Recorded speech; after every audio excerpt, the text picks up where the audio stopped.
Well everybody, good morning. Welcome to my channel. आज का हमारा टॉपिक है कार्बोहाइड्रेट का पार्ट सेकंड है। इसका फर्स्ट पार्ट अपलोड हो चुका है।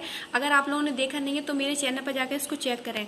तो उसको देखिए, एक तो भौतिक गुणों के आधार पर इसको डिवाइड किया था, एक किया था केमिकल गुणों के आधार पर।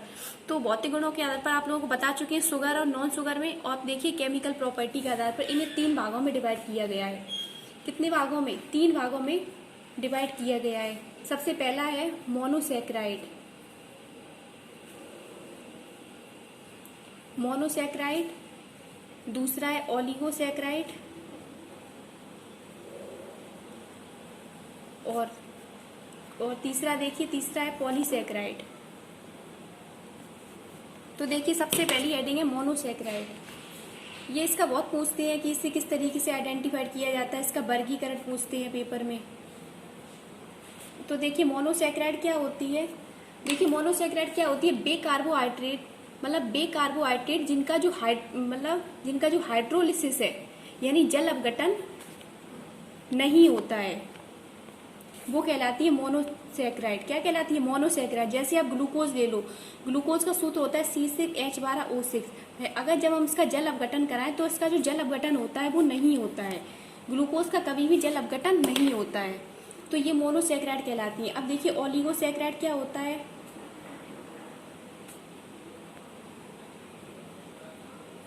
देखिए ओलिगोसैकेराइड क्या होता है। जो ओलिगोसैकेराइड होता है उनका जो जल अपघटन होता है, यानी जब हाइड्रोलिसिस की प्रोसेस होती है, हाइड्रोलिसिस होता है तो क्या होता है, तो वह मोनोसैकेराइड के अणु देते हैं। जब उनका हाइड्रोलिसिस होता है तो वो क्या देते हैं? मोनोसैकेराइड के अणु देते हैं। मोनोसैकेराइड के एक प्रकार से निश्चित अणु देते हैं।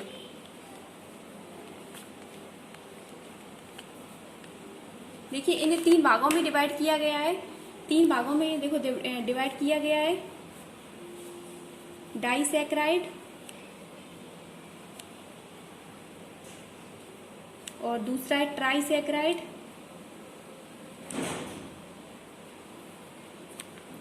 और तीसरा है टेट्रासैकेराइड।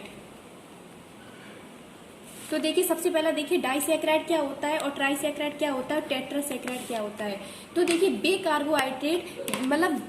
बेकार्बोहाइड्रेट जब इनका हाइड्रोलिसिस होता है तो ये मोनोसैकेराइड के 2 मॉलिक्यूल बना लेते हैं। कितना? जब इनका जैसे हमने हाइड्रोलिसिस कराया, हाइड्रोलिसिस का मतलब बता चुके हैं हम लोग को जल अपघटन, यानी H2O के साथ रिएक्शन कराई तो वो क्या देते हैं? मोनोसैकेराइड के 2 मोल देते हैं। 2 मोल देते हैं।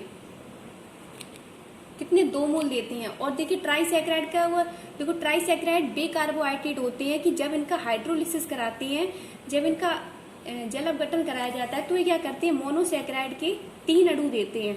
और ट्राई का मतलब ही होता है 3। मोनोसैकेराइड के कितने देंगे? 3 मोल देंगे। 3 मोल देते हैं। और अब देखिए टेट्रासैकेराइड में इसमें भी यही है, जब इसका हाइड्रोलिसिस हमने कराया तो ये क्या करेंगे? मोनोसैकेराइड के 4 मोल देंगे। कितने? 4 मोल देते हैं। अब देखिए इनकी रिएक्शन भी देख लीजिए। रिएक्शन देखिए, जैसे ग्लूकोज है, सॉरी ग्लूकोज नहीं है, चीनी ले लो, शुगर, C12H22O11। जब हमने इसका हाइड्रोलिसिस कराया, ये देखिए हाइड्रोलिसिस कराया तो हमें देखो ग्लूकोज के 2 मोल प्राप्त हो गए, मोनोसैकेराइड के 2 मोल प्राप्त हुए। तो ये कहलाता है क्या? ये कहलाता है डाइसैकेराइड। अब देखिए ट्राइसैकेराइड में आता है रेफिनोज।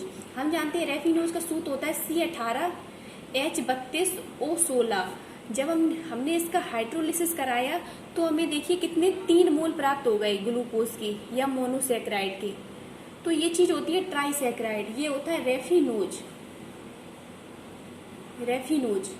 और इसमें देखिए टेट्रासैकेराइड में, इसमें आता है टेट्रासैकेराइड में आता है स्टैचियोस का सूत्र होता है C24H42O11। जब इसका हाइड्रोलिसिस कराते हैं तो देखिए इसके 4 मॉलिक्यूल प्राप्त हो जाते हैं मोनोसैकेराइड के। तो ये चीज कहलाती है टेट्रासैकेराइड। क्या कहलाती है? टेट्रासैकेराइड कहलाती है।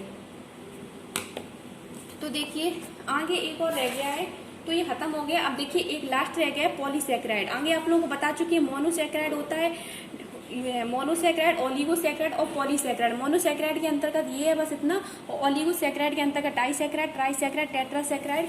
अब ये देखिए पॉलीसेक्राइड। अब देखिए पॉलीसेक्राइड क्या होता है, बे कार्बोहाइड्रेट जब इनका हाइड्रोलिसिस कराया जाता है, जैसे हमने इसका हाइड्रोलिसिस कराया तो क्या प्राप्त होता है, तो मोनोसेक्राइड के अज्ञात अणु प्राप्त होते हैं। उसमें एक हुआ था प्राप्त, कहीं 2 हुए थे, कहीं 3 हुए थे, और इसमें कितने प्राप्त हो रहे हैं, अज्ञात, मतलब हमको पता नहीं है, कुल ज्यादा प्राप्त होते हैं, अज्ञात अणु प्राप्त होते हैं। अभी आप लोगों को रिएक्शन से समझ में आ जाएगा बिल्कुल। जैसे एग्जाम्पल में हमने स्टार्च ले लिया, स्टार्च का सूत्र होता है C6H10O5 का होल N, ये होता है स्टार्च।